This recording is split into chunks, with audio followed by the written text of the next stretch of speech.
आज कालचक्र में पंडित जी आपको 12 महीनों से जुड़ी बेहद खास जानकारी दे रहे हैं। किस महीने क्या करना चाहिए और क्या नहीं करना चाहिए, साथ ही किस महीने किन बातों का खास ध्यान रखना चाहिए और किस महीने मांगलिक कार्य करने चाहिए। अपनी चर्चा को आगे बढ़ाते हुए बात करते हैं उस महीने की जिस महीने में कुछ दान करने से आपको भगवान कृष्ण की कृपा दिला सकती है और इस महीने का पूरा लाभ उठाने के लिए आपको कुछ चीजों के सेवन से भी बचना चाहिए। कौन सा है वो महीना, आइए जानते हैं पंडित जी से। बताएं पंडित जी। इसी महीने में भगवान विष्णु ने कृष्ण रूप में अवतार लिया था। भाद्रपद कृष्ण पक्ष की अष्टमी तिथि के दिन मथुरा में कारागार में जेल में देवकी के सामने भगवान कृष्ण का प्राकट्य हुआ था।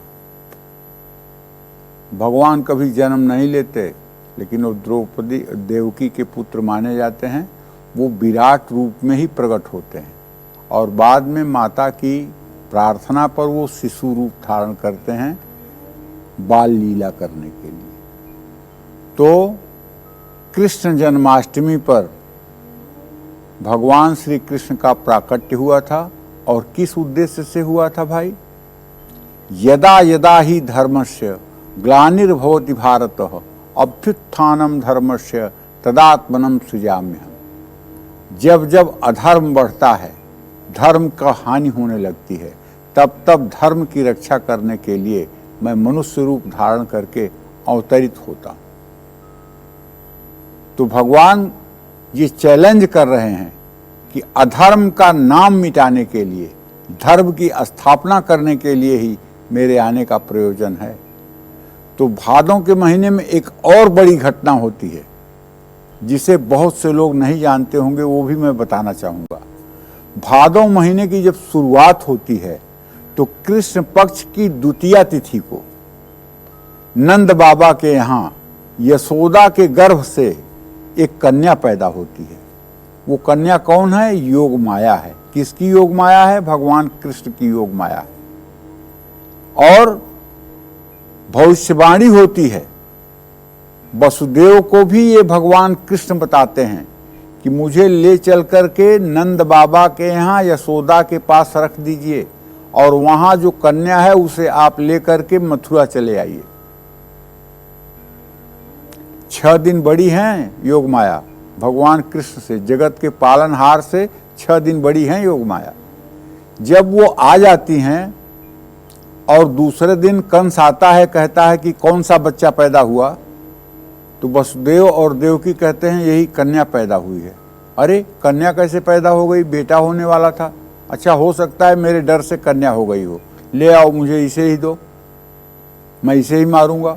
और ले करके कंस ने जब अपने हाथ से पैर पकड़ करके कन्या का और वो पटकना चाहा है, तो वो कन्या हाथ से छूट के आकाश में खड़ी हो गई और अपने विराट रूप में खड़ी हो गई।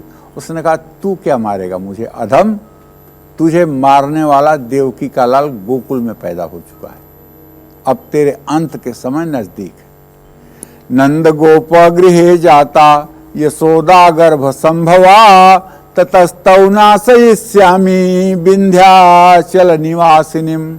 मैं जा रही हूं विंध्य पर्वत पर, वहां सदा निवास करूंगी और अपने भक्तों का कल्याण करूंगी। लेकिन ए नराधम कंस, अब तेरा अंत सन्निकट आ चुका है। तो योग माया जो भगवान कृष्ण की जगह स्वयं जाकर के कंस के हाथों तैयार हो जाती हैं अपना बलिदान देने के लिए, वो योग माया सदैव वंदनीय पूजनीय है। और उनकी जो भक्ति करता है विंध्यवासिनी की, उसके ऊपर भगवान श्री कृष्ण का अनुग्रह अपने आप हो जाता है। क्योंकि माया, योग माया के उस ऋण से भगवान कृष्ण उऋण नहीं है। इनका भाई बहन का रिश्ता ही ऐसा है कि जो लोग विंध्यवासिनी जाते हैं, जो लोग विंध्यवासिनी की भक्ति करते हैं, जो लोग विंध्यवासिनी का आदर सम्मत से पूजन करते हैं, भगवान श्री कृष्ण परम ब्रह्म परमेश्वर जो हैं, उनकी कृपा उनके ऊपर अनायास बरसती है। तो इसलिए एक तो योग माया का जन्म हुआ और दूसरे स्वयं पुरुषोत्तम भगवान श्री हरि के रूप भगवान श्री कृष्ण का प्राकट्य हुआ। इसलिए ये महीना सचमुच में अपने आप में बहुत ही दुर्लभ है। भाद्रपद मास को मुक्ति का महीना और प्रायश्चित का महीना कहा जाता है। भाद्रपद मास में भगवान विष्णु श्री गणेश की पूजा का विधान है। भाद्रपद मास में पंचदेवों में से एक सूर्य भगवान की उपासना का महत्व है। सूर्य उपासना से इंद्रियों पर नियंत्रण बढ़ता है। भाद्रपद मास में पवित्र नदियों में स्नान करने और दान पुण्य करने से लाभ मिलता है, लेकिन सावधान, मैंने पुराणों में पढ़ा है कि वर्षा ऋतु में गंगा जी रजस्वला होती हैं, इसलिए सावन और भादो के महीने में गंगा का दर्शन करना चाहिए। गंगा या नदियों में स्नान नहीं करना चाहिए, क्योंकि उसका जो दूसरा कारण पहलू है वो ये है कि उस समय बरसात का पानी बहुत ज्यादा नदियों में आता है, और बरसात का जो पानी आता है वो कीचड़ से युक्त आता है, और पानी उस समय स्वच्छ और साफ नहीं रहता है। इसलिए शायद मुझे लगता है कि शास्त्रों में कहा गया है भवेत गंगा रजस्वला, सावन और भादव के महीने में इनका सेवन नहीं करना चाहिए, बल्कि इनका दर्शन करके और सुखी हो जाना चाहिए। भाद्रपद मास में पलंग पर नहीं सोना चाहिए, लेकिन लकड़ी की पलंग हो तो उस पर जरूर सोना चाहिए। हाँ, अगर वो डोरियों से, रस्सी से बना हुआ पलंग हो तो उस पर नहीं सोना चाहिए। इस महीने में शहद, दही, भात, मूली और बैगन का सेवन भूल करके भी नहीं करना चाहिए। भादव मास में कच्ची चीजों का भी सेवन नहीं करना चाहिए। इस मास में कृष्ण मंदिर जाकर के दूध और दही अर्पित करना चाहिए, माखन मिश्री का भोग लगाना चाहिए। और जिनको संतान प्राप्ति नहीं हो रही है, विवाह के 10 साल बीत गए हैं, सारे उपाय कर चुके हैं, लेकिन संतान नहीं मिल रहा है, डॉक्टरों ने भी हाथ खड़ा कर दिया है, कुछ नहीं हो सकता, तो मेरे कहने से एक बार श्री कृष्ण जन्माष्टमी पर आप मथुरा पहुंच जाइए। और वहाँ बहुत भीड़ और बहुत बड़ी लाइन होती है, इसलिए शाम के समय ही पहुंच जाइए।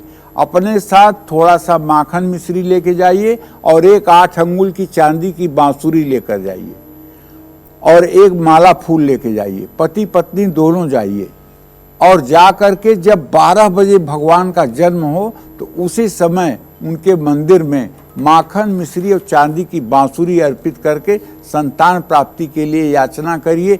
1 साल नहीं बीतेगा, आपके घर में किलकारियां गूंजने लगेंगी और तेजस्वी संतान की प्राप्ति होगी। ये करके देखिएगा, ये केवल कहने की बात नहीं है, करके देखिएगा और इसका रिजल्ट आप देखिएगा। इस महीने में घर में शंख और लड्डू गोपाल की स्थापना की जानी चाहिए। निश्चित रूप से दक्षिणावर्ती शंख और लड्डू गोपाल की आप स्थापना करेंगे तो आपका जीवन धन्य हो जाएगा। जय मां विंध्यवासिनी।